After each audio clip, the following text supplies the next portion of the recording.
Like I got solar. Your revenue stream. I got solar on my crib, Jay Moore, and this is a state that's not friendly. This state ain't friendly to people who have solar. And let me tell you how do you have a Republican governor? No, but when solar was introduced to this state, it was Republican. Okay. See, that's what happened with me. At first it was friendly and the Republican governor, and then they started, because then they made us have to give the energy back to the people. They started regulating it. So yeah, they don't want it. So yeah, that's what I was going to say. Any excess I have left over, they take from me at wholesale and then turn around and sell it to everybody else who's on Duke Energy at retail. Yeah. It's like, and they're telling me that I'm not allowed to put up a box and save my own energy. I have to give it to them, and then any excess that I get above what pays my bills, I can just keep it for a credit on my next bill. But they still taking my energy and paying me 7 cents, and then they turn around and sell it to somebody else at 13 cents. That's just right. And the real reason why is basically corruption, because the powers that be, the oil and gas barons that got billions, they keep paying these politicians with lobbyists, this, that, and the other, to make these bills to keep humanity down. Because we are polluting the earth. We could have stopped. I know you guys, I don't know if you heard, it's a guy that made a car that runs off of water, and it just has like paper or something. They like bought the patent and then like buried it, GM or something. Like but they killed him. They threw his ass on the side of the road in Phoenix, somewhere like that. Yeah, I remember that. All for money, corruption, and it's really killing humanity. If humanity wasn't kept down, think about all the inventions and things that people have come up with. Like, that's just one that we know of. Like, how many things have been kept down because of, corruption, from energy to vehicles to water, food, all kind of things. And we need to find a way to get big money out of politics and things. I think you were speaking on that once before, I think, Larry, about big money in politics. I did want to mention something to you about, you were talking about defunding the police and all of the militarization of the police, not just in LA, but not just in California, but everywhere. And part of that is people look at it and they wonder, why does my small town have this big old tank? Why does my small town have gear that looks like it should belong in Iraq or Afghanistan? And that's because most of it came from surplus that came back from Afghanistan and Iraq. And what happens is these the military buys all this equipment, and then the companies will say, well, we're only going to have a lifespan of 5 years or 7 years, and then we're no longer going to support it. Well, the military knows this stuff is still good, and given the opportunity, they would probably continue to use it until it didn't work anymore. But because of the military-industrial complex, they say, well, we need to keep selling stuff so we can keep making money. So they just have an end-of-life cycle. It's like a jobs program. They just keep making stuff because they keep getting paid to make stuff.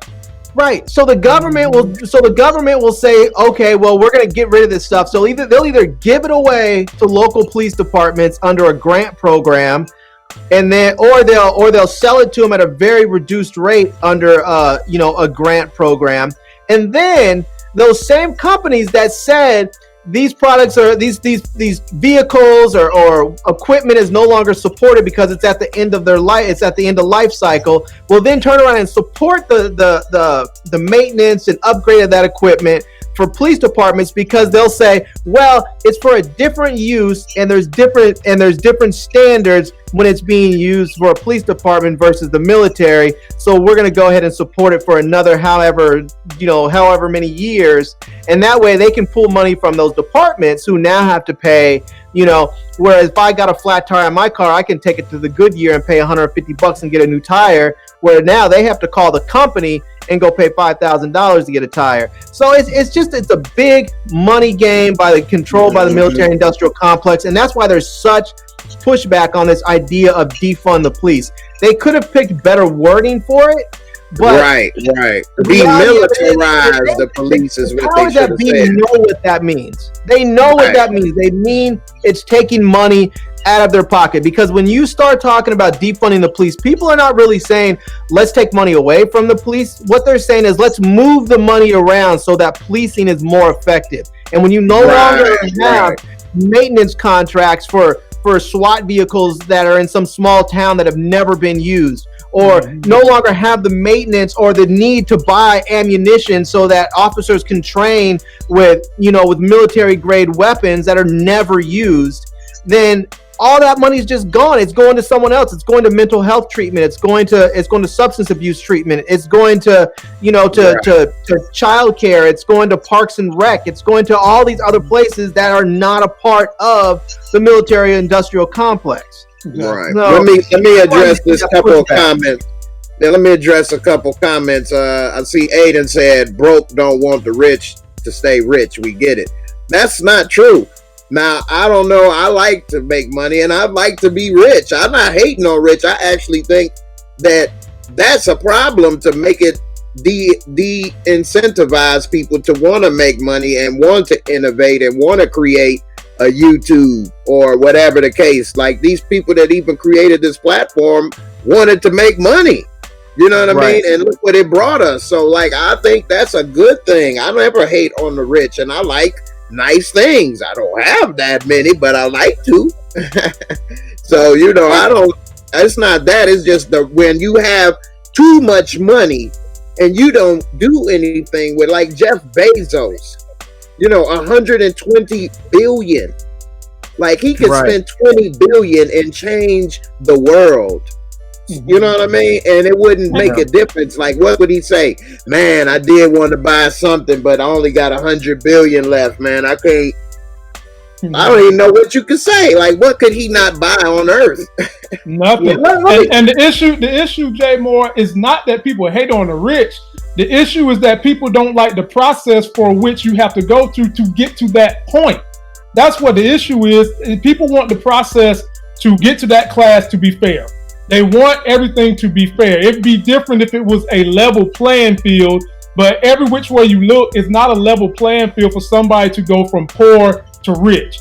From the top, once you start making money, if you're rich, all you got to do is put your money in stocks properly, and you're going to keep right on making money, and that's not even taxed the same way other things are taxed. So you can live off that. What people are fighting for is the process so that they can get there too. And in order to do that, these things in the deficit that need to be paid have to be paid. And the place that you have to get that from is the folks who have the majority of the money.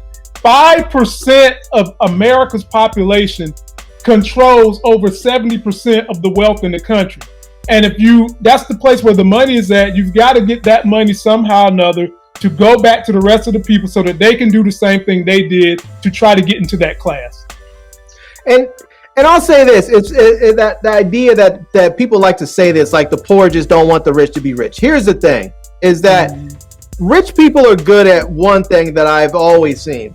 They know how to make money and they will make more of it. If you tax a rich person at 70% over a certain amount and they say, oh, well, geez, last year I made $10 million, but now, I brought home $10 million, but now I'm getting taxed 70% over. You know what they're going to do?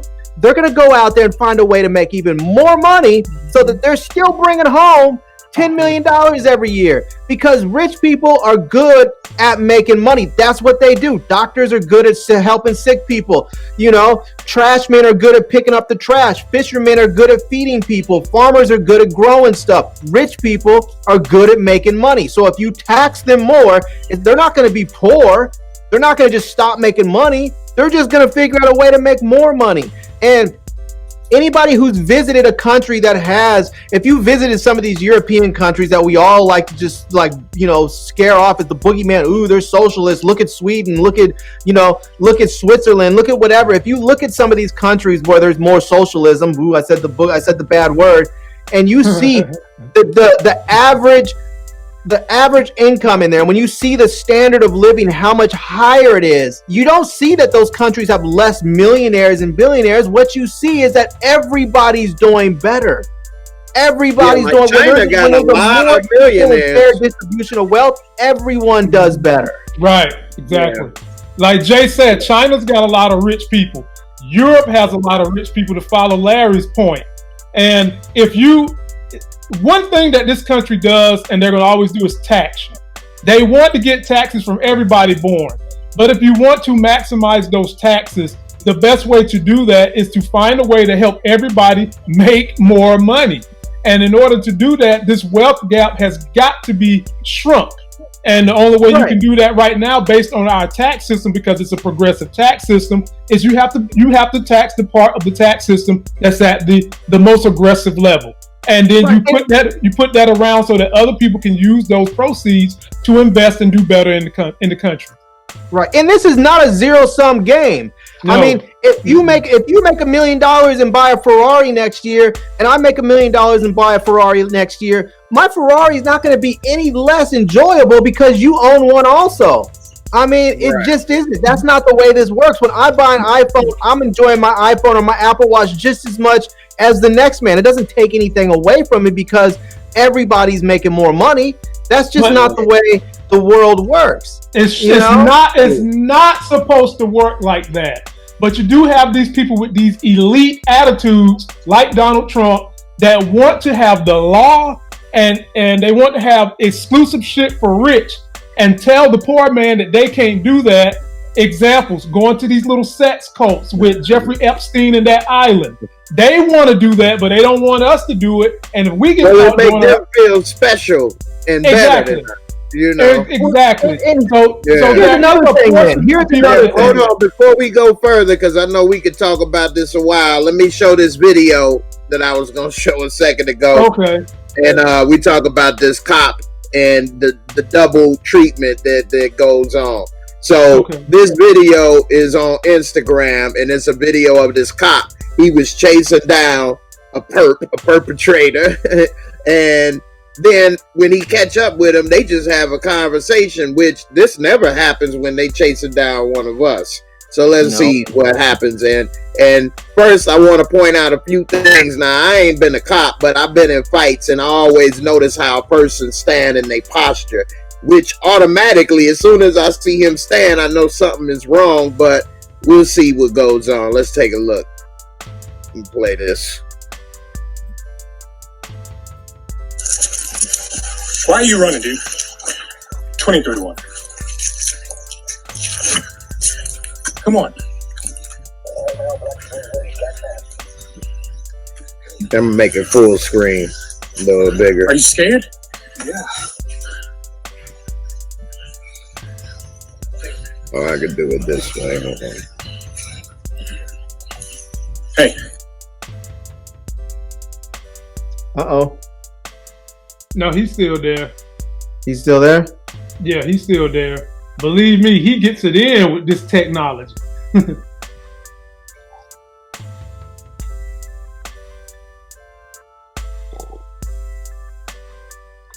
I think he's still there. Now, I didn't even know. You're not in trouble. This damn thing. Hold on. So, come on. I didn't even realize it stopped. We're going to put you in handcuffs for now. So, here we go. There. Right side, Charles. I'm here with him. You see how he's standing? I do. We're going to walk that. Okay? Okay? Now, the thing of it is, you're still not in trouble, but obviously I can't trust you not to run anywhere. All right? So, come on. Come on.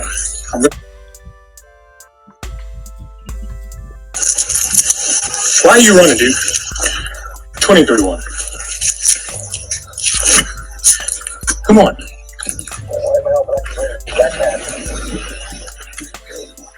See how he's standing, you automatically know something ain't right. He got something in his left hand. I'm not seeing it. It says click the... No. I'm not seeing the image on the screen anymore. Ah, okay, hold on. Hey, look. Running's not going to help. I'm sitting there, thought it was playing. Hold on. I run a lot. I can hear it. I just can't see it. All right, let me see if that's... Yeah. And the cop saying he run a lot, so I'm assuming his ass must be in great shape. Right, and what cop gonna sit there and talk to you? Oh, you want to run? Hey, I run a lot. Man, they're not talking to you. They putting the knee to your neck. Oh, you thought you get away? Then you talking shit. You know what I'm saying? Right, you ain't think I paid attention to that because that was a nigga. Right. And he ain't talking about, he gonna talk about how he run with that knee in your neck. Okay. Yeah. Right. Come Is on, it playing man. now? Can you see it now? Yeah, we can see it. All right. You're still not in trouble, but obviously I can't trust you not to run anywhere. All right, so I can't believe he's still talking to You're him. not in trouble, but I can't trust you. Okay. You just chased him down. He just tried to stab him with a knife. Now he got his gun out. He's got a knife.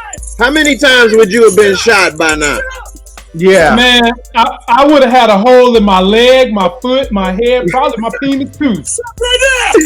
Man, Bro, Swiss cheese, he still ain't shot him. Now he still ain't shot him. He's still talking about stop. Now look, he I had don't to know why he didn't light put him that up. gun up and pull the taser out. They never I don't do know why that he to didn't light us. him up. The dude tried to stab him. and Right. plus, I thought the cop said he was in such good shape he could run him down. Put it down. He right there. He would have been lit. He would have been Swiss cheesed up. Swiss Man. cheese up. Not only did he have a knife, he used it on him and ran again for the second time. See, ladies He and would have been gentlemen, dead right there. this right here is the pure hypocrisy that the African Americans be saying. That's why y'all see me wearing this shirt that say I can't breathe, because this is some bull jive. Show you 33. He ain't putting the knee to his neck. He would have. Yeah, that person was black or Hispanic. They would have been killed him. You okay? I don't know. What happened? And here we got a little chubby officer, and you know how they love to just fall on people and shit, especially if they black. The fact was just like, yeah, they just like to fall on black people for some reason. Man. Yeah. Show So you 33. that was just pathetic. So what do y'all take on that? With the hypocrisy. Let me say a couple of things. One, Golly. I'll be beyond that. I mean, since we were talking about the crime thing, Yeah. and we talk about crime and economics, if you have everybody doing better, if you have a higher standard of living overall, you're going to have less crime because you're going to have people with more to lose.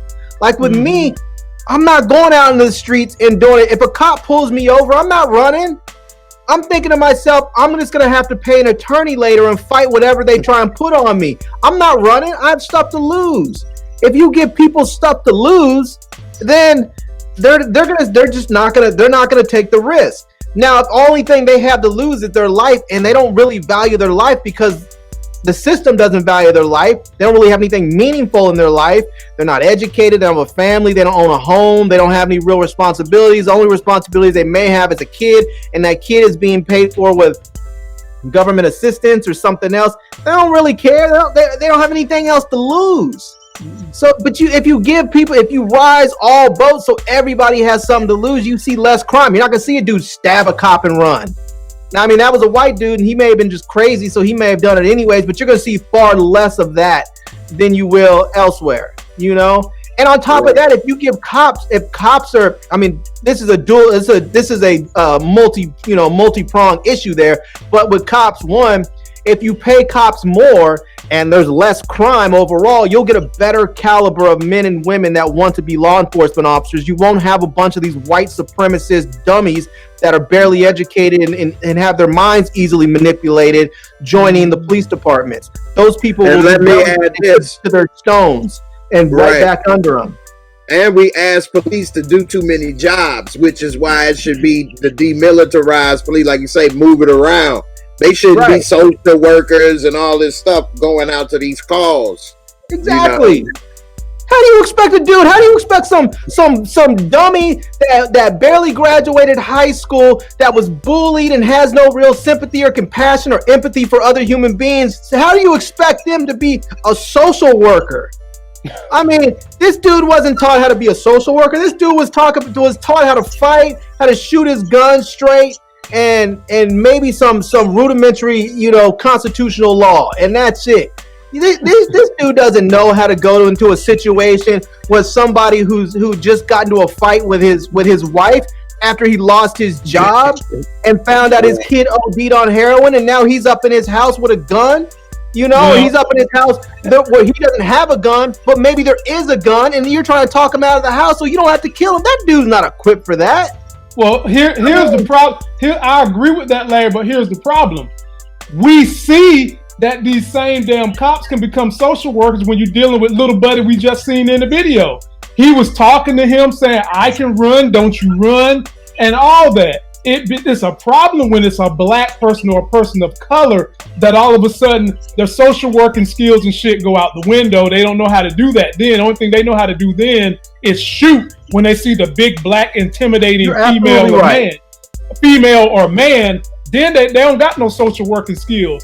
So at the end of the day, along with I'm going to call it a constructive defunding of the police, which is not what people think. It means constructively moving the money to where it's going to be better used to help the community. We also have to use people in power and people who are the heads and captains of these police forces. When you see the behavior that they're treating to blacks, you can't tolerate it, and we've got to bust up that damn police union and get rid of this behavior so that we can change what's going on to black folks and minorities all around America. You got to bust up that union.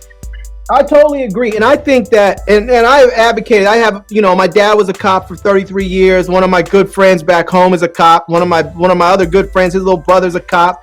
I've had law enforcement in my family for a long time. My mom is a former prosecutor. One of my good friends, one of my best friends is a former prosecutor. I mean, a good portion of the people that I dealt with back home are law enforcement. Mm-hmm. And I've advocated for this for a long time, is that law enforcement officers, police officers, sheriffs, all of them should have to go through the hiring process again every 5 years.